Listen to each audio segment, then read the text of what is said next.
Hello, you wonderful men of the Good Men Project. Allana Pratt here, your intimacy expert. I love your questions. This one says, Allana, I've been married for almost 20 years and couldn't imagine my life without my wife. We connect on every level, but intimacy.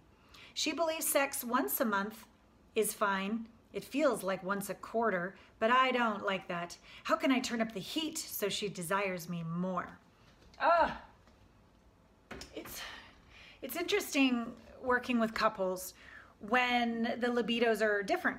And sometimes the libidos are different authentically. It's just they don't value that. There's other areas of priority. It's just not what turns them on. More often than not, that's not the issue. It's more of an environmental issue. And what I mean by that is a woman might be working so hard, taking care of the kids so much, no sensual practices, no time to replenish. I was just saying to a client yesterday, so she's more of the breadwinner. They've got 2 kids. The parents live with them. The father just dies, and now just the mother lives with them.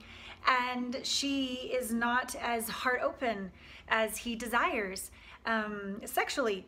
And I'm thinking to myself, and she also asked, could we go away for the weekend? And he goes, yeah, but he never did anything about it.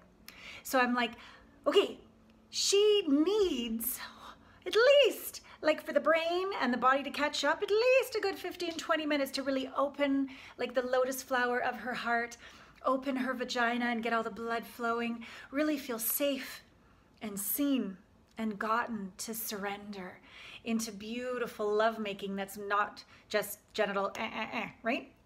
And so I'm not saying this is going on in your marriage at all because you guys get along so well, but maybe she's not as in her feminine sensual practices, feeling beautiful, feeling sensual, feeling safe, feeling open to desire connecting with you more. Maybe after 20 years, it's gotten quite, I don't know, predictable or something. And she feels it's more of just a genital copulation duty rather than a nourishing experience. Like if you could, it's not so much about how can you be like more sexy. I mean, maybe it is.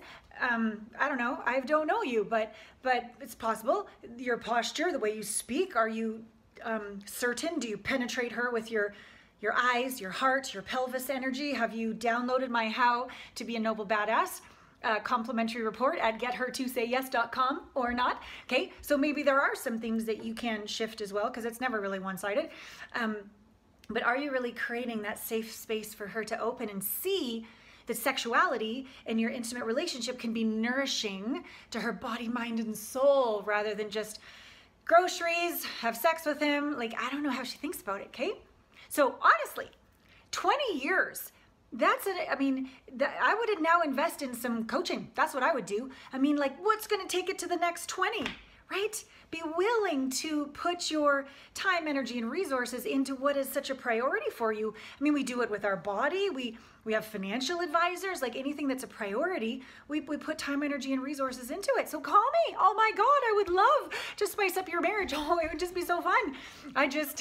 It brings me such joy to make these little tweaks and to have these little light bulbs come on and for each of you to feel so much more seen and gotten and connected and aligned. Okay, so you could go to allanapratt.com/connect, which would be an application for a complimentary session with me. I'd love you both to get on Skype or Zoom with me and let's just talk. Let's just see what's possible. When I do couples counseling, I do some sessions privately and some sessions together because it's really easy to blame the other person. It's just so fun and easy, but most of the time it's something going on within ourselves. So there could be some ways that you could show up even more, not like sprinkles on top of the ice cream cone of shit, sexy, like things to say and do, but like a deeper resonance of your noble badass that comes really deep within you, that like just the way you look at her across a room could make her wet. Okay, like we could talk about that and stuff like that. I really appreciate your question and I really look forward to hearing from you. All my love.